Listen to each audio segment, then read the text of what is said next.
Pada Rabu 7 September 2022, DPR RI, Kementerian Kominfo, dan beberapa kementerian lembaga lainnya telah melakukan rapat mengenai rancangan Undang-Undang Pelindungan Data Pribadi (RUU PDP). Dalam pertemuan tersebut, DPR RI menyetujui rancangan Undang-Undang Pelindungan Data Pribadi untuk dibawa ke pembicaraan tingkat 2 rapat paripurna DPR RI yang akan disahkan menjadi undang-undang. RUU PDP sejatinya telah mulai dibahas sejak tahun 2016. DPR terus berupaya mendorong RUU PDP segera disahkan menjadi undang-undang. Namun perjalanan pembahasan RUU PDP antara DPR RI dengan sejumlah kementerian dimulai pada tahun 2020, yakni Kementerian Kominfo, Kementerian Dalam Negeri, dan Kementerian Hukum dan HAM. Kemudian DPR RI menugaskan Komisi 1 DPR RI membahas RUU PDP bersama dengan pemerintah. Pada 10 Februari 2020, Komisi 1 DPR RI melakukan rapat internal dalam rangka menindaklanjuti penugasan rapat konsultasi pengganti rapat BAMUS DPR RI. Rapat pembicaraan tingkat 1 terus dilakukan dari 25 Februari 2020 hingga rapat panja RUU PDP pada 29 Mei 2022. Dan akhirnya pada 7 September 2022, DPR RI telah menyetujui rancangan Undang-Undang Pelindungan Data Pribadi tersebut.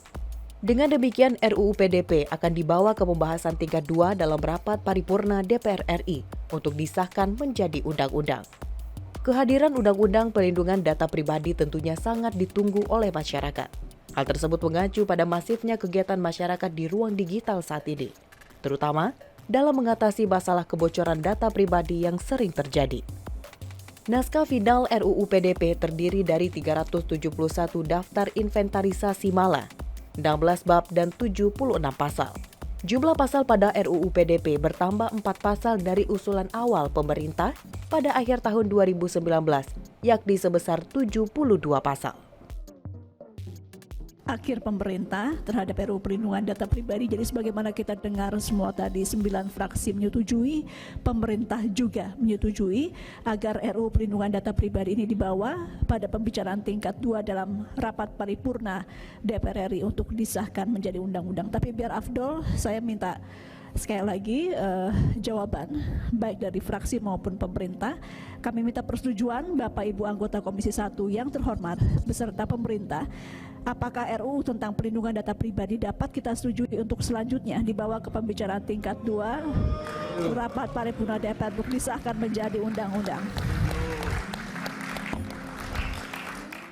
Terima kasih pemirsa, Anda kembali menyaksikan program Juru Bicara. Kita masih bersama dengan Bapak Usman Kansong, Dirjen IKP Kementerian Kominfo Republik Indonesia.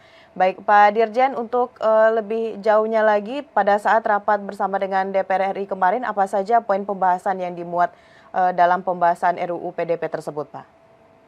Iya, sebetulnya pasal-pasal di dalam RUU PDP relatif sudah bisa disetujui, ya, sudah bisa disepakati.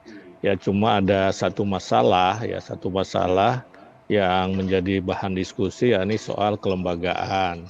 Ya, soal lembaga yang nanti akan mengawasi pelaksanaan Undang-Undang Perlindungan Data Pribadi, ya, tetapi kelihatannya sudah sampai pada satu kesepakatan antara pemerintah dengan DPR terkait dengan kelembagaan ini, ya, kelembagaan ini yang jelas akan berada di bawah presiden, ya, nanti kemudian presiden yang akan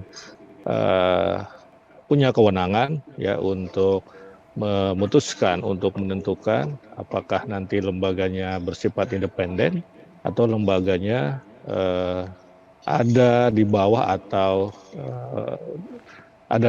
ya, atau menggunakan lembaga-lembaga yang sudah ada. Nah, kira-kira seperti itu. Dan sekarang untuk masyarakatnya nih Pak Dirjen, kira-kira hal apa yang harus dilakukan masyarakat agar mereka bisa menjaga data pribadinya, Pak? Iya, jadi memang kita berulang kali ya melakukan literasi digital.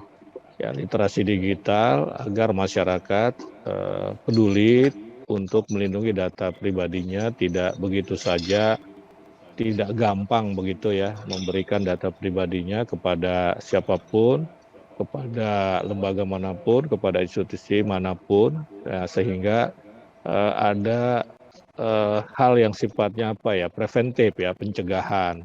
Ya, pencegahan. Nah, Undang-Undang Perlindungan Data Pribadi ini kan bersifat represif. Undang-undang ini nanti akan mengatur ya, akan mengontrol perlindungan data pribadi, kemudian juga akan memberikan sanksi kepada siapapun yang lalai dalam menggunakan data pribadi ya, misalnya perusahaan atau penyelenggara sistem elektronik begitu. Nah, kemudian juga ini akan ada sanksi buat yang katakanlah membocorkan data, ya menjual data atau hacker begitu ya, menghack data-data dan kemudian menjualnya atau menyebarkannya kepada publik. Nah, jadi Undang-Undang Perlindungan Data Pribadi ini sesungguhnya adalah bersifat represif dan ini di hilir ya, di hulunya kita tetap berharap melalui literasi digital kita sampaikan agar masyarakat peduli untuk melindungi data pribadinya begitu. Baik.